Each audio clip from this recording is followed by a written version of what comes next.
based on a true story. Some stories begin quietly but end like a storm. This is one of them. It's that moment when a harsh truth hits you when you least expect it. This story is about that pain. Have you ever thought that a person could be in pain even when they're smiling? You'll see that in this story. Sometimes the biggest secret is the one closest to you.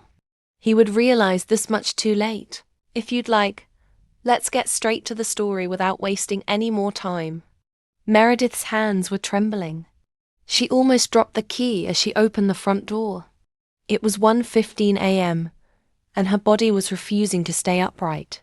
She had been on her feet since 5 a.m., first shift at the hospital, second shift at the supermarket, third shift at the restaurant. And now, in the wee hours of the night, she was coming from cleaning an office building. 19 hours. 19 hours of non-stop work. And tomorrow, or technically today, she would do the same thing again. Because she had no other choice. Or at least that's what she thought. When she pushed the door open, the first thing she heard was laughter. Male voices, loud laughter, coming from inside the house. Meredith's stomach tightened. Her husband Lance's friends were over again. Probably playing poker. Or just drinking and watching TV. Either way, Lance was definitely spending money.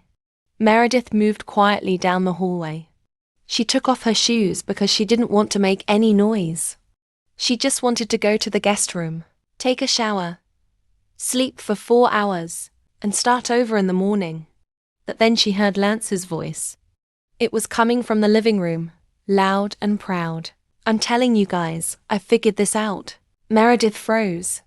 She stood motionless in the middle of the hallway. "What do you mean?" Another voice asked. "I mean marriage. The relationship. Women always want partnership, right? Equality. But here's the thing. Why should I be equal? Why should I work as hard as she does?" Laughter. Meredith's chest tightened. "Are you serious?" A third voice. "I'm serious. Look, I made a mistake, okay? I started gambling. I lost a little money. Then a little more. Then a lot more. And the debt started piling up. And what did you do?" She could hear the smile in Lance's voice. "I cried to my wife. I went to her with tears in my eyes and said, 'Baby, I made a terrible mistake. I need your help. I promise I'll never do anything like this again.' And you know what she did? What did she do? She believed me. She believed me completely. And now she's working 4 jobs. 4. She works from morning till night, putting every penny toward the bills, waiting for the debt to be paid off. But here's the catch." Silence. Meredith's heart nearly stopped. What she felt in that moment wasn't anger, it wasn't hurt. It was pure exhaustion. The debt never ends. Lance laughed. "Because I'm still spending. Still gambling. Still having fun. And she's so tired she doesn't even check the bank statements anymore.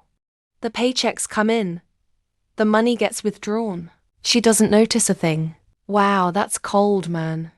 But genius, right? I mean, why should I kill myself? I found a free ATM. And the best part, she loves me. She really loves me. She comes home every night and asks, 'Did you have a good day, sweetie?' As if I were working too. Aren't you working?" "Of course not. I haven't worked in 2 years. I say, 'I'm looking for a job.' I say, 'I'm waiting for the right opportunity.' Meanwhile, he's killing himself at 4 jobs, and I was living my life." More laughter. Meredith's legs started to shake. The bag on her shoulder fell to the floor. A soft thud. But the voices inside were so loud that no one heard it. She stepped back, slowly, quietly, toward the kitchen, leaned against the sink, tried to breathe. 3 years. 3 years she had been destroying herself. 3 years had passed since the day Lance came to her, cried, told her he had debts, and promised it would never happen again. And Meredith believed him. She believed him because she loved him. She believed him because she trusted him. She took another job, then another, then another. She stopped seeing her friends because she didn't have time. She gave up her hobbies because she didn't have money. She stopped visiting her mother because she couldn't afford gas. She wore the same 3 outfits over and over because she couldn't afford new clothes. He cut his hair at home. He cancelled his gym membership. He skipped his coffee breaks. He put every penny toward bills. Lance's debts, those damn endless debts. And he saw her as an ATM. He bragged about her to his friends. He called her his slave. Meredith's phone vibrated. It was a work message. Could she come in for the early shift tomorrow morning? They were short-staffed. Her fingers automatically moved to type yes. Then she stopped. No, the word echoed in her mind. Strong. Clear. Decisive. No, she wouldn't work another day for Lance's lies. She wouldn't let him use her another day. She wouldn't be his slave another day. She needed to stop and remember one truth. The people who hurt you the most are the ones you trust the most. He hung up the phone. He walked toward the living room. He stopped at the door. Lance and his friends were still drinking, laughing, probably drinking the beers they bought with his money. But Meredith didn't open the door. Not yet. Instead, she went to the guest room. The room Lance called his office. The room he never let her enter because he had to work. But Lance wasn't working. That was a lie too. Meredith opened the door. She turned on the light. The room was a disaster.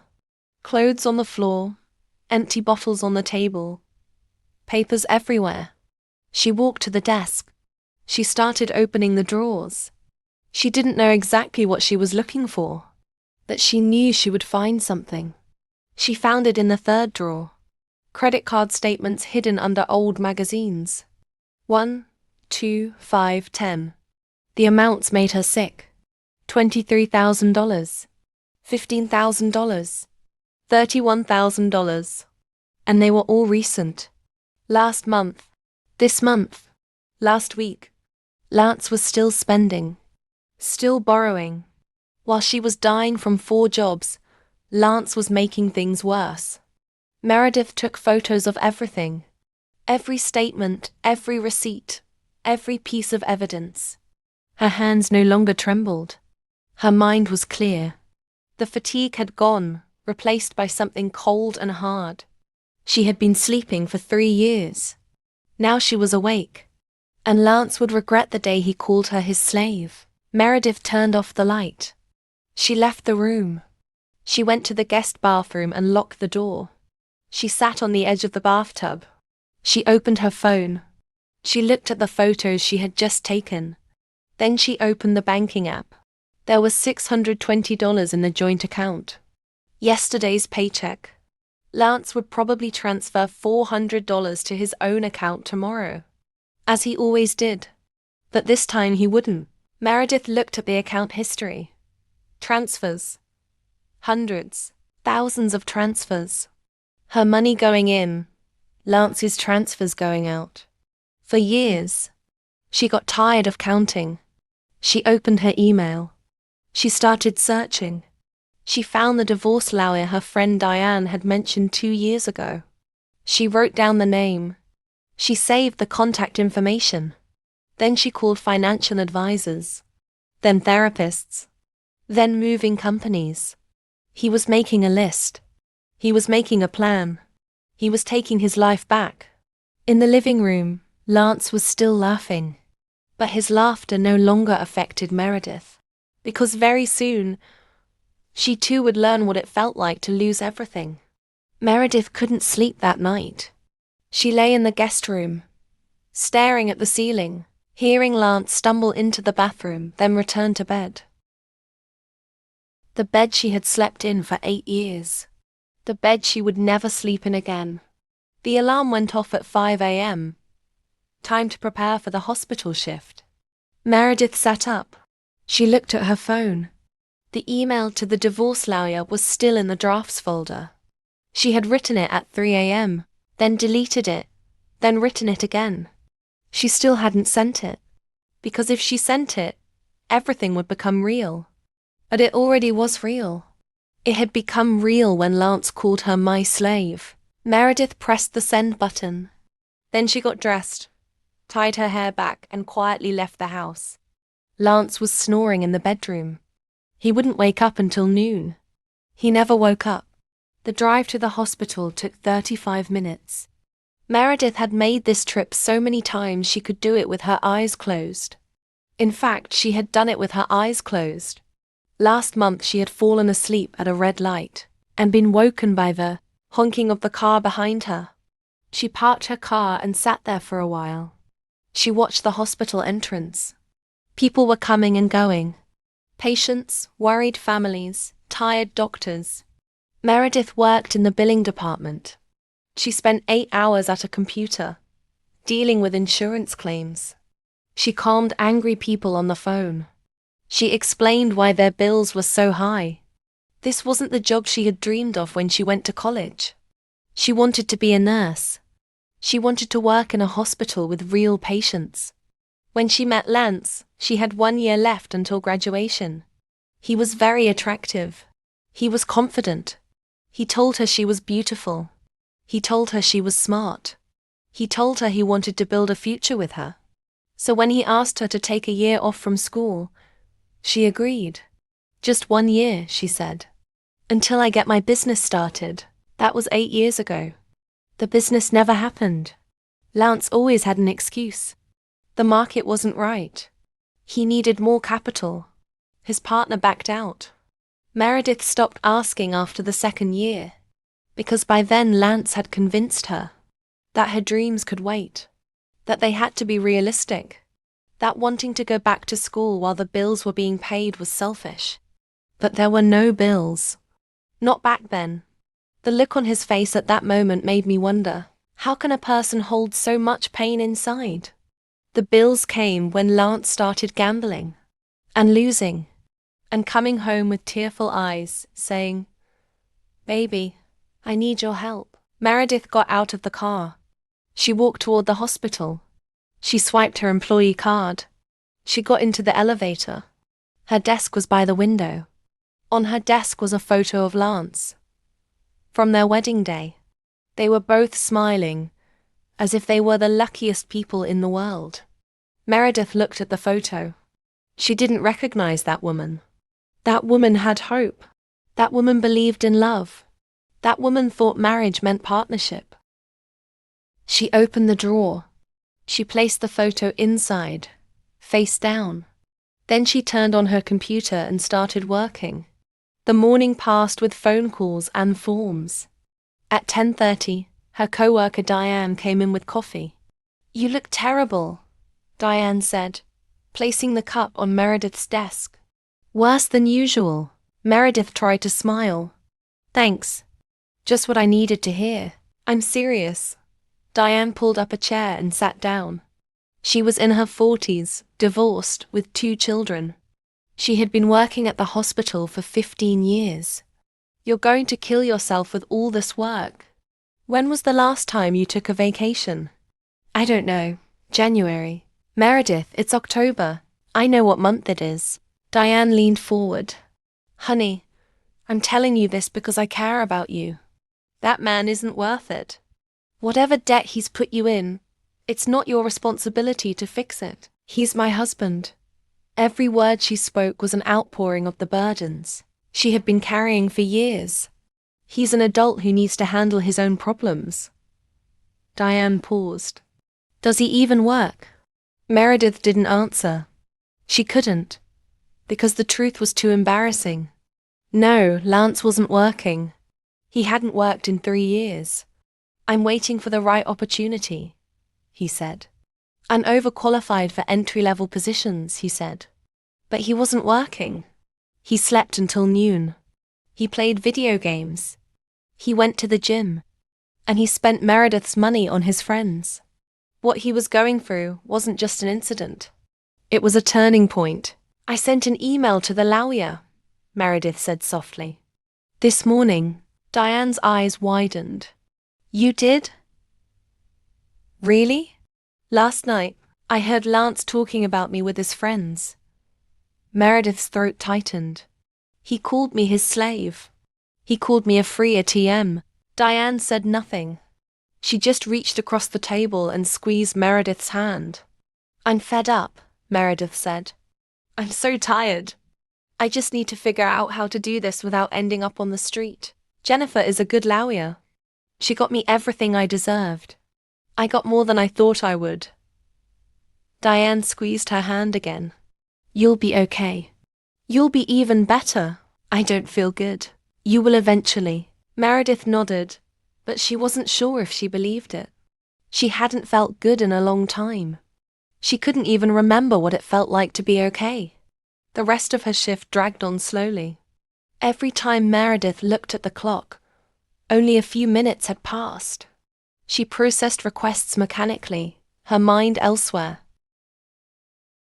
She was making plans, calculating, trying to figure out how she would get through the coming months.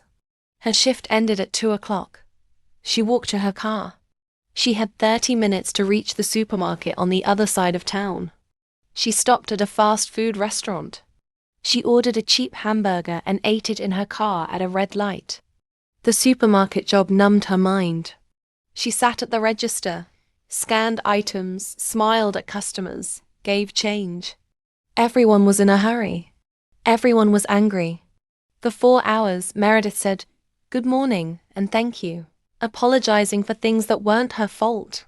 Her shift ended at 6:30 p.m. She headed to the restaurant. This was the job she hated the most. She was a waitress at a chain restaurant. There were too many options on the menu, and the portions were too small.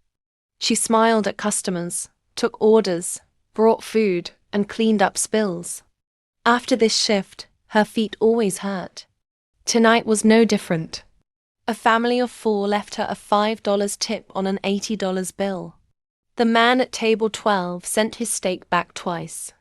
The woman at table 7 requested 11 different changes to her salad. At 11 p.m., Meredith's shift ended. She changed her clothes in the employee bathroom and headed to her 4th job, an office building in the city center. 10 floors. Meredith had a key to get inside. She cleaned 3 floors every night. She swept, emptied trash cans, wiped down tables. The building was empty except for the security guard at the reception desk. Meredith waved to him. He waved back. She started on the 8th floor and worked her way down. She swept in straight lines. She emptied the trash cans that weren't full yet. She wiped down the desks where people had left family photos. All these people had normal lives. They worked at a single job. They went home at 5 o'clock. They had weekends. Meredith couldn't remember the last time she had a weekend. She finished work at 1 p.m. She headed home. The house was dark except for the light from the TV. Lance had fallen, asleep on the couch. An empty pizza box sat on the coffee table. A $35 pizza. Meredith had eaten a $6 meal for lunch. She walked past him and went to the guest room. Her phone rang. An email from her lawyer, Jennifer. I got your message. If you're free tomorrow at 12 o'clock noon, I'll be waiting. We need to talk as soon as possible. Meredith checked her schedule. She had to work at the hospital from 6 a.m. to 2 p.m. But she had to do it. She had to start somewhere. I'll be there, she replied. Then she set her alarm for 5 o'clock and lay down on the bed in the guest room. She was still wearing her work clothes. She was too tired to change. Lance was snoring in the living room. Meredith closed her eyes and thought about the woman in the wedding photo. The woman who believed in happy endings. That woman was gone. Sometimes a moment's hesitation can send your whole life down a different path, but maybe, just maybe, a stronger woman was taking her place. The determination in her eyes had changed. She wasn't the same person anymore. Meredith woke up at 5 a.m. and reported to the Hospital for the first time in 20 months. Guilt sat in her stomach like a stone. But she pushed it aside. She had to do this. For once, she had to put herself first. She took a quick shower, then put on the only professional outfit she owned that still fit her. A navy blue dress and pants she had bought years ago for a job interview. He looked in the mirror. He looked tired. There were dark circles under his eyes that even makeup couldn't hide. But he looked determined. Lance was still asleep when she left the house. Jennifer's office was in a modern building in the city center. Meredith sat in the waiting room, her hands folded in her lap, trying not to think about the things she had to do. The hospital shift she had left. The bills that were due. The debts that never seemed to decrease. A woman in her 40s entered the waiting room. She had short brown hair and sharp eyes. "I'm Jennifer. Let's go back." Meredith followed her into a small office with a desk and 2 chairs. The walls were covered with diplomas. There was a photo of Jennifer smiling with 2 young people. Jennifer sat down in her chair. "So tell me what happened." Meredith told her everything. The 4 jobs. The debt Lance had created. The conversation she overheard. The money he stole. At first her voice trembled, but it steadied as she spoke. Jennifer listened without interrupting. She took notes in her notebook. When Meredith finished, Jennifer put down her pen and looked directly at her. "First of all, none of this is your fault. Do you understand?" Meredith nodded, but she wasn't sure if she believed it.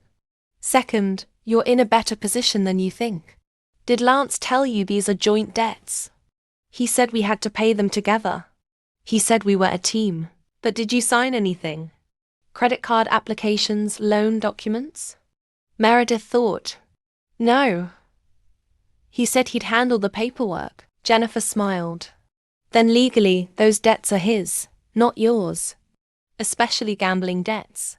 If you can prove you didn't consent to them, you won't be liable." "Really?"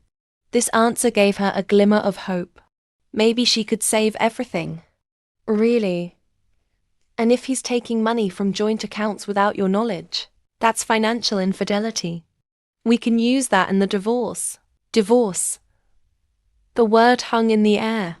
Meredith had been married for 8 years.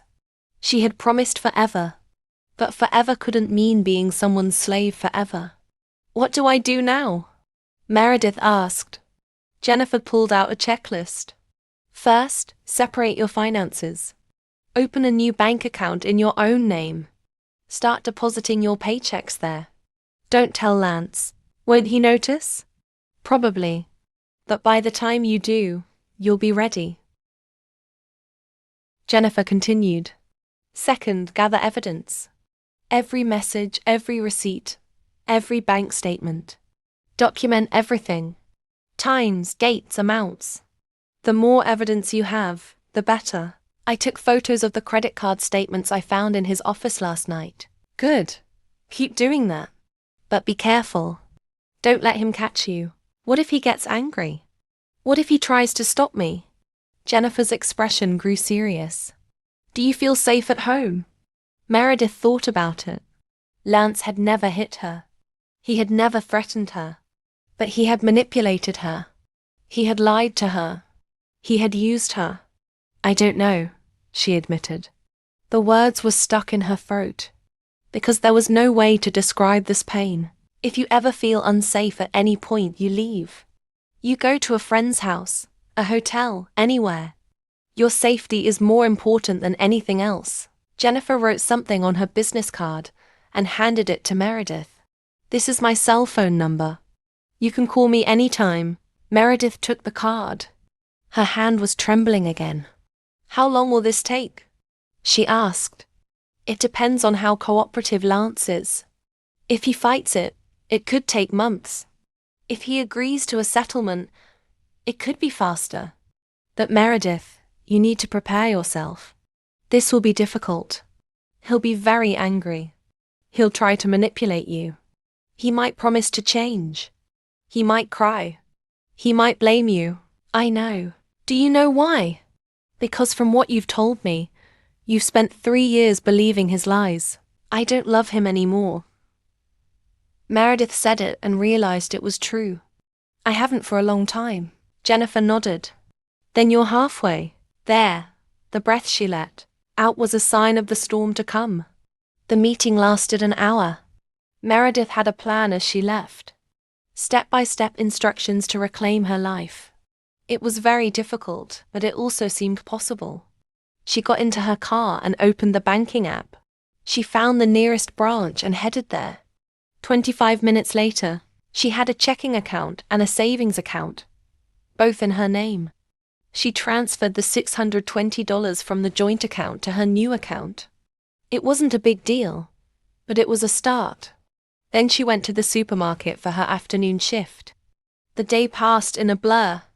Angry customers, long lines, the same scenarios repeating over and over. But Meredith's mind was elsewhere.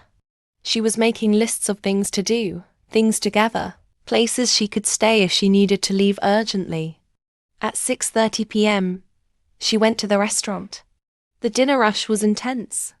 Every table was full. The kitchen was chaotic. Orders were coming in wrong.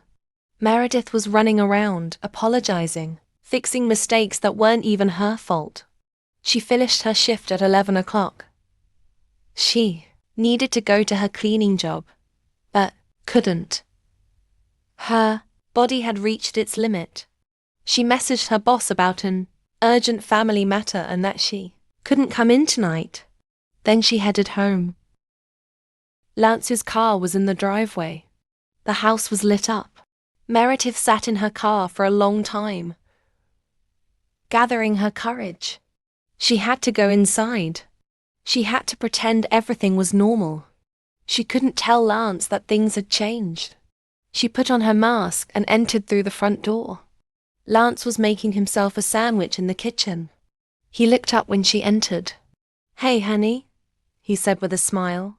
"You're early." "I finished cleaning early," Meredith lied. "They didn't need me tonight. Want a sandwich?" She almost laughed. The man was offering her a sandwich made from groceries he'd bought with the money he'd earned. "No. Thanks. I ate at the restaurant." "Okay." He took a bite of his sandwich. "Hey, I was thinking maybe we could do something like a date night this weekend. We haven't been able to do that in a while, because I work 7 days a week to pay off my debts." Meredith thought. "Sure," she said. "That sounds nice. Great. I'll make a reservation somewhere." With my money, Meredith thought. She asked for permission and went to the guest room. She sat on the bed and took out her phone. She opened her email and started typing. A message explaining everything to her mother. A message thanking Diane for the Lawyer referral. A message saying she wanted to switch to part-time work at the hospital. She was taking steps. Small steps, but steps nonetheless. At midnight, Lance knocked on the guest room door. "Are you coming to bed?" he asked. "I'm too tired. I think I'll sleep here." "You've been sleeping here a lot lately." "The bed is better for my back," Meredith lied. "All that physical work, you know." "Okay." He paused. "I love you." The words cut like a knife.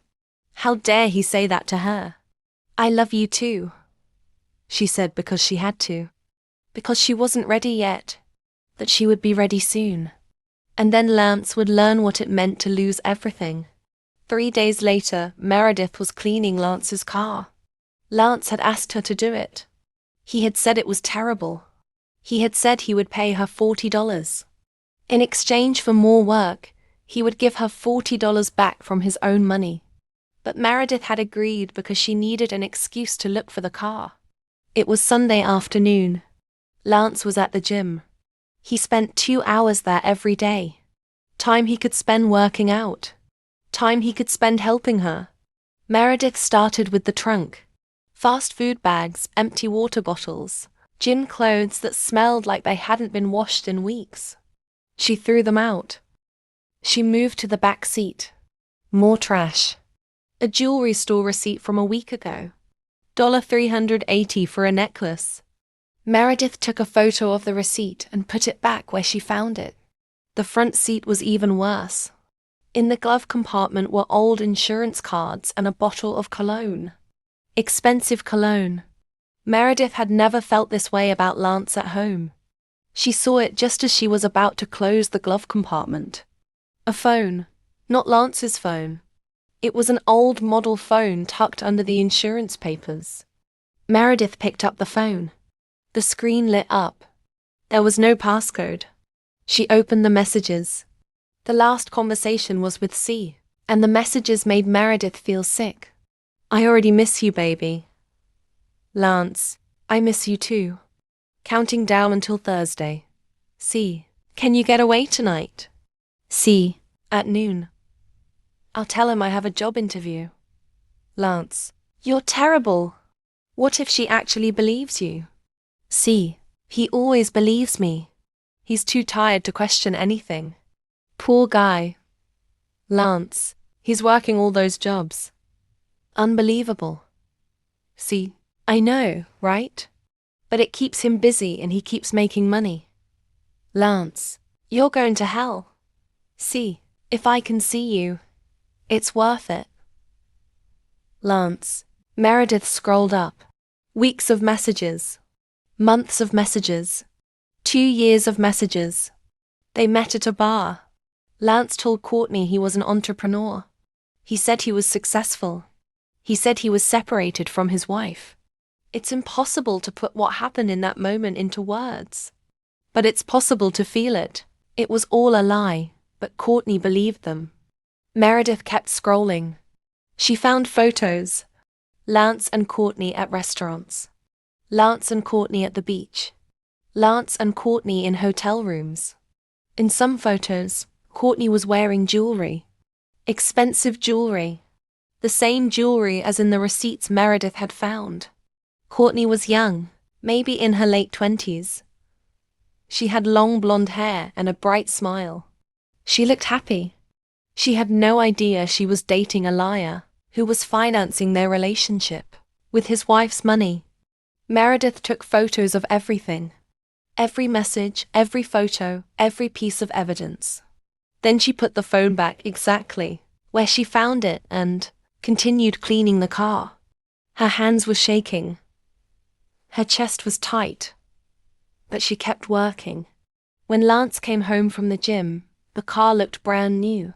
Wow, he said as he walked around the car. This looks amazing, thanks. No problem. He took out his wallet and handed her $40. Meredith took the money. It felt like she was being tipped. Thanks, she said. Lance went inside to take a shower. Meredith sat in her own car and looked at the photos on her phone. Messages about Lance and Courtney's future plans. Plans that included Meredith's money. She thought about confronting him, going inside and throwing the phone at him, yelling and demanding answers. But that wasn't the plan. Jennifer was clear. Gather evidence, separate the financial accounts, establish a strategy, then take action. Meredith opened the new banking app. She had been depositing her paycheck into the new account for 5 days. She had saved $940. It wasn't much, but it was growing. She had also scheduled an appointment with a therapist. The first session was tomorrow. Jennifer had recommended a woman specializing in financial abuse. Financial abuse. That was it. Meredith had researched it. All the patterns were there. Lance controlled the money. Lance created debt. Lance isolated Meredith by exhausting her. Classic manipulation. And Meredith had completely fallen for it. The phone was ringing. A message from Lance. What do you want for dinner? I was thinking pizza again. Lance was going to order pizza with her money. Meanwhile, she was eating leftovers. Meredith replied, "Whatever you want." Then she opened her photos and looked at the pictures on Lance's secret phone again. She studied Courtney's face. The woman looked very happy. Very carefree. Did Courtney know about the debt? Did she know Lance wasn't working? Did she know he had a wife working herself to death at home? No, Courtney thought Lance was successful. Courtney thought Lance had money. Meredith felt something like pity. Courtney was also being lied to. Maybe not in the same way, but she was still being lied to. But Meredith wouldn't warn her, wouldn't reach out to her, wouldn't help her. The only thing she could do was wait. And waiting is often the hardest thing. Courtney had made her choices. She had chosen to be with a man who said he was leaving. She had chosen to accept expensive gifts without questioning where the money came from. And soon Courtney would have to face the consequences of her choices. Because when Meredith left, when Lance stopped paying the bills, the money would dry up. The fancy meals would stop. The jewelry would stop. And Lance would have to tell Courtney the truth. That he was bankrupt. That he was in debt. That he had used his wife to finance their relationship. Meredith wondered how much longer Courtney would stay there. She suspected it wouldn't be much longer. The therapist's office smelled of lavender. Soft music played from hidden speakers. The woman behind the desk was in her 50s, with gentle eyes and a calm voice. "I'm Dr. Helen," she said. "Jennifer gave me some information about your situation, but I'd like to hear it from you." Meredith had thought she would be embarrassed to talk to a stranger about her marriage. But instead she felt at ease. This was someone who would listen without judgment. She told Dr. Helen everything. Not just the facts, but how she felt. Her exhaustion, her confusion, the way Lance made her feel like he never did enough for her. Dr. Helen listened. She took notes. When Meredith finished, she put down her pen. "What you're describing is called financial abuse. It's a form of control where one partner uses money to manipulate and dominate the other. Often the victim doesn't realize what's happening, because it develops slowly over time." "That's exactly what happened," Meredith said. "At first, I was just helping him with a debt. Then another. Then it became normal for me to work and for him not to. And he isolated you through exhaustion. When you're working 4 jobs, you don't have time to think clearly. You don't have time to question what's happening. You're too tired to see the manipulation." Meredith felt tears welling up. "I feel so stupid. How did I let this happen?" "You're not stupid. You're human. You loved him. You trusted him. These aren't weaknesses.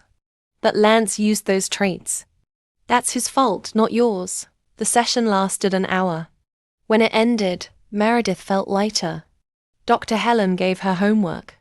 Write down every moment Lance made you feel guilty or responsible for his problems. Record the patterns. Meredith went straight from the therapist's office to the hospital for her shift. She was now working part-time, 3 days a week instead of 6. The hospital had been understanding. Her supervisor had realized she needed a break. Diane caught up with her at lunch. They were sitting in the cafeteria, eating salad from the vending machine. "You look better," Diane said. "Less like a zombie." Meredith laughed. "Thanks, I guess. Jennifer said you're doing everything right. You're building your case, gathering evidence. I found his secret phone. He was using it to communicate with his mistress." Diane's eyes widened. "Are you serious?" "I'm completely serious. 2 years' worth of messages, photos, meeting plans. All while I was working.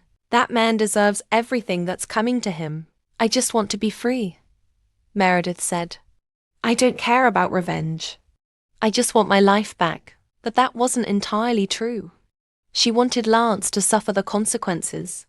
She wanted him to understand what he had done. She wanted him to feel even a fraction of the pain she felt. That evening, Meredith skipped her restaurant shift. She had quit that job yesterday.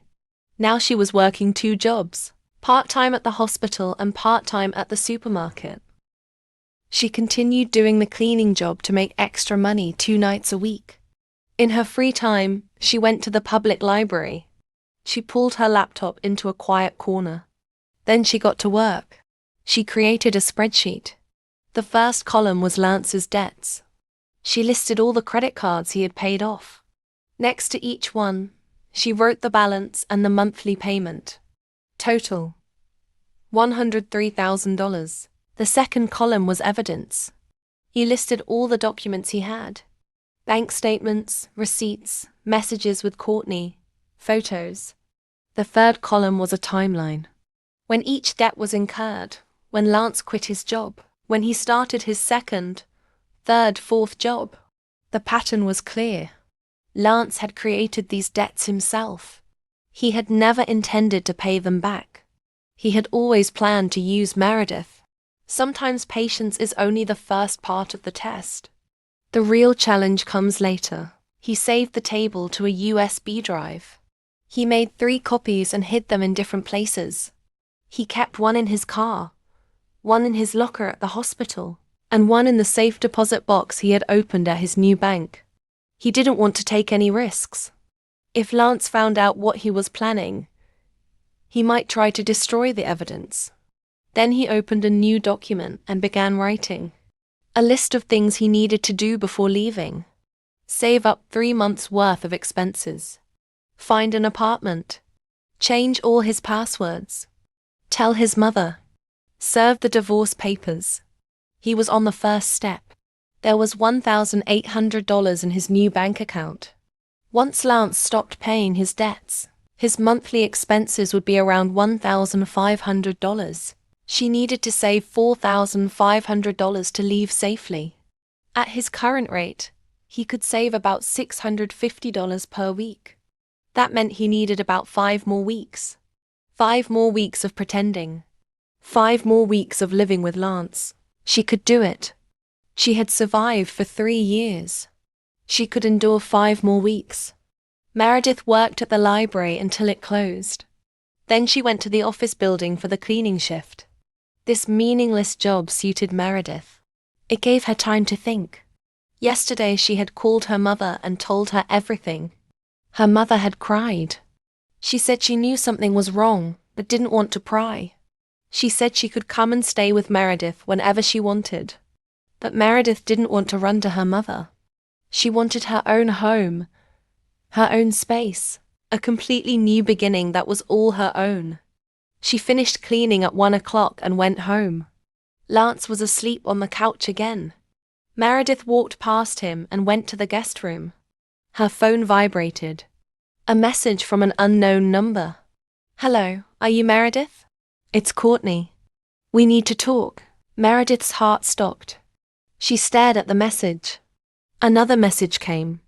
"Lance gave me your number a long time ago. For an emergency. But I just found out you're still married. He told me you were separated. Is that true?" Meredith's hands were shaking. She didn't know how to respond. One part of him wanted to tell Courtney everything, but another part remembered the messages. Courtney laughed at Meredith's exhaustion. Courtney accepted the expensive gifts without question.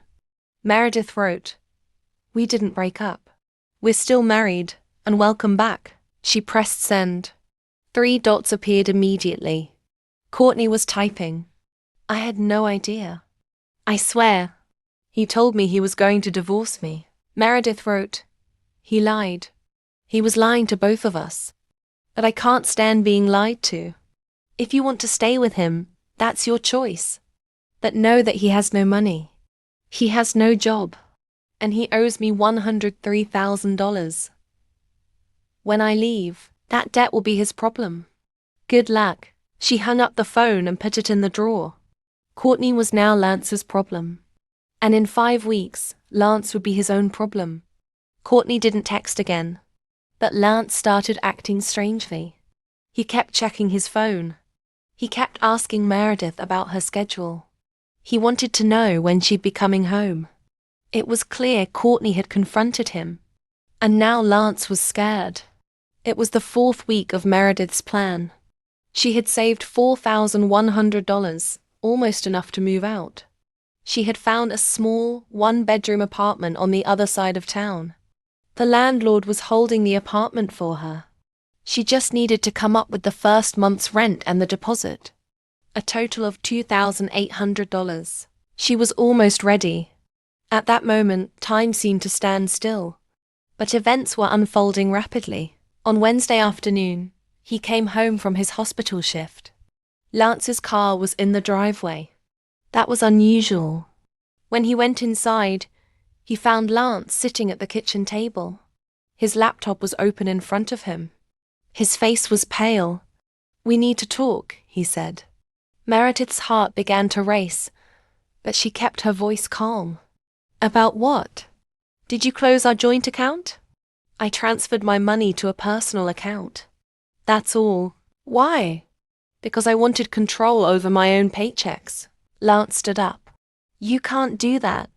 We have bills to pay." "You have bills to pay," Meredith corrected him. "Those are your debts, not mine." His face flushed. "We're married.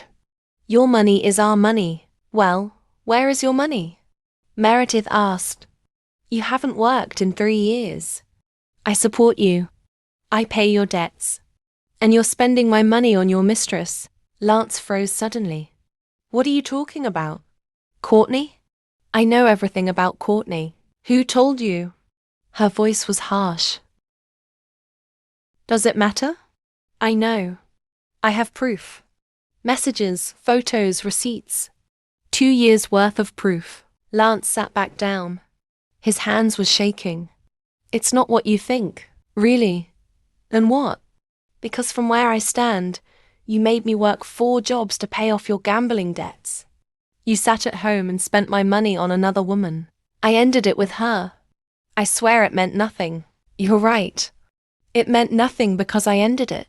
Meredith pulled an envelope from her bag and placed it on the table. "These are the divorce papers. They've been served to you." Lance stared at the envelope. "You can't be serious." A silence fell over the room after that sentence. "I've never been this serious about anything in my life." "Meredith, please. Let me explain. Let me fix this." "You can't fix this. You ruined us 3 years ago when you decided I was more valuable as a worker than as a spouse." "I never said that." "You told your friends." "I heard you. You called me your slave." Lance's face turned pale. "Did you hear that?" "I heard everything. And I'm tired of being your slave." Meredith turned and walked toward the guest room. She had already packed her essentials. A suitcase. That was all she needed for now. Lance followed her. "Where are you going?" "Somewhere you're not. This is my home too." "Actually, it's not.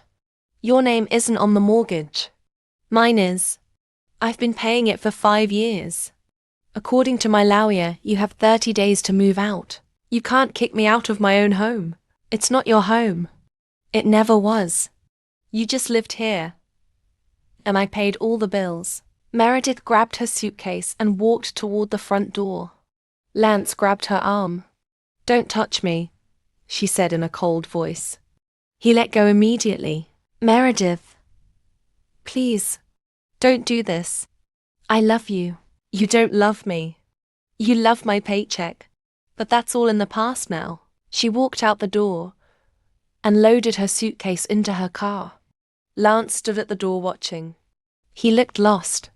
Meredith got into her car and drove away. She headed toward her mother's house and sat in front of it for a long time. Then she called Jennifer. "It's over," he said. "I served him. I left. How do you feel?" "Scared, relieved, free." Meredith laughed. It sounded a bit hysterical. "Is that normal?" "Completely normal." "Are you safe?" "I'm at my mom's house." "Good. Stay there tonight. We'll talk about the next steps tomorrow." "But Meredith, you did it. The hardest part is behind you." Meredith hung up the phone and sat in the car, watching her mother's house. The lights were on inside. The phone rang. Multiple messages from Lance. "Please come home. We can work this out. I'll change. I'll get a job. I'll pay you back." Meredith blocked his number. She got out of the car and walked toward her mother's door. Her mother answered before she could knock. She gave Meredith a look and pulled her close, hugging her. "Come inside, sweetheart," she said. "You're safe now." Meredith started crying then. Not tears of sadness, but tears of relief. She had done it. He was gone. She had taken the first step toward a new life. The apartment was small but bright. 1 bedroom, 1 bathroom, a small kitchen. But it was hers. All hers. Meredith signed the lease on Thursday. On Friday, she moved in with her mother and Diane's help. She didn't have much. The suitcase she had packed, a few kitchen items her mother had given her, a bed she had bought on sale. But it was enough. She set up her laptop on the kitchen counter and checked her emails. Jennifer had sent an update. Lance had 30 days to respond to the divorce papers. Another email came from the hospital. They wanted to know if she wanted to start working full-time again. They were offering her an administrative position. Better pay. Regular working hours. Meredith stared at the email. A real job. A career. Yes, I'm very interested, she replied. Then she opened the banking app. $4,600. She had spent $2,800 on the apartment. That left $1,800. If she was careful, she could cover a few months' expenses. But she wasn't afraid. For the first time in 3 years, she could see a path forward. 6 months after leaving Lance, Meredith could barely recognize her own life. She woke up at 7 o'clock instead of 4 o'clock. She made coffee in her small kitchen, sat down on her single chair, and looked out the window. She was now working a single job, full-time in the administrative office at the hospital. Monday through Friday, 8 to 5. She had weekends. Real weekends. At first it felt strange. After working non-stop for 3 years, her body didn't know how to rest. But slowly, she was learning to relax. She was also learning who she was without Lance. Therapy was working.